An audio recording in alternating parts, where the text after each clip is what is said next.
sweet bitches. Shane Smith's in the house. The Joe Rogan Experience. Train by day, Joe Rogan podcast by night, all day. Why does it not get more press? Why is that not like a bigger... Like, I watched your thing on the Congo, and that really fascinates me because now people are at least sort of forced to be paying attention to that part of Africa because it's the source of all the minerals that we need for electronics. And people are starting to realize that, and I didn't realize it until fairly recently. I wrote a message board post asking people, like, is there a way to get a karma-free cell phone? That was the question. No. Like, is there a cell phone where you can go, I don't feel bad about buying this. No one had to work slave labor. There was no child labor involved. But there's not. There's not. Coltan it's like tanzanite. You know, it comes from, you know, one or two places in the world, and the biggest, I think 85% or 90% of it comes from Congo, which is the most fucked up country next to Liberia, or maybe even more.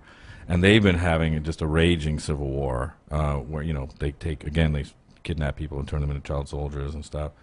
And all of that is just to get coltan, which is what they need to make tablets or cell phones or what have you. So if you have an iPad or a BlackBerry, then guess what? You're helping sponsor the longest running civil war, and I think it's the seventh bloodiest war in history. Wow. Yeah. But what my thought was, like, if this was happening in France, this would be goddamn front page news every day of the week. It's racist. It's weird. Yes. It really is, like, really out front. I mean, that's like as out front and racist as you can get. I think it's definitely there's a race issue there. It's also, I think that there's a bit of Africa fatigue. Because, you know, it's always heavy. Interesting way to put it. It's always heavy. It's always, you know, and I've been going to Africa for a long time. We do stuff for one, and, you know, what they're doing there is really positive and really good. And there's lots of good stuff going on. But there's also, I mean, you know, there's really bad stuff going on. And I guess people, like, after a while, it's the same thing, too. People are, like, listening to Iraq, and then all of a sudden someone says, well, 50 people died in a, you know, traffic bomb today. And people go, oh, well, because they've heard it so many times before. Yeah. And so I remember the first time I went to Sudan, you know, we got quite a big scoop when we went there because everyone was saying it was racial. You know, it's Arab on black, Arab on black. And when we went there, they're like, we're all black. I mean, they just want the oil. They did this exact same thing in the south. They killed 2 million people, displaced 5 million, all for the oil. And now they found oil in Darfur, and they want to kick everybody out. It's very simple. And no one had reported on that it was about oil. No one, not anyone in the Western press. Al Jazeera had done one story on it, and it was all race, and you're like, it's about oil. Like, you know, the whole Darfur conflict is about oil. So anyway, it's weird what happens in Africa and the press, and how it doesn't really cover it. It's insane. Yeah. It's insane. Watching your Congo documentary made me think, you know what, this is the only documentary I've ever watched on the Congo outside of ones that go deep into the wildlife. Sure, yeah. You know, what a lot of people don't know about the Congo is it was grasslands for fairly recently, and then it filled in with jungle, and it's like one of the strangest ecosystems in the world. Yeah. It's the place where they have that one gigantic chimpanzee. Do you know about that? Yeah. Yeah. Have you ever been? Have you gone to the Congo? I've been to the Congo, yeah. But did you actually go in? You actually went into the jungle? Yeah, yeah. Whoa. Yeah. The fuck is that like? The first time we went, you know David Cho? Do you know that guy? David Cho. He's an artist. He's like a famous graffiti artist, and then became a sort of fine artist or whatever. Okay. He's a really good artist, a cool guy. He does a series for us called Thumbs Up, and he hitchhiked across America. Jesus Christ. And then he hitchhiked across China, and I think he's hitchhiking across North Africa next. But anyway, he went because there's the German Zoological Society, the National Geographic Society, and all these people are looking for this dinosaur deep in the middle of the Congo. I've heard of that. There's this part that nobody's ever really gotten into, and only the pygmies can go through, and they all speak to each other in song, and no one can understand them. And he was trying to get to the pygmies. He was trying to get to see the dinosaur because he believes the dinosaur exists.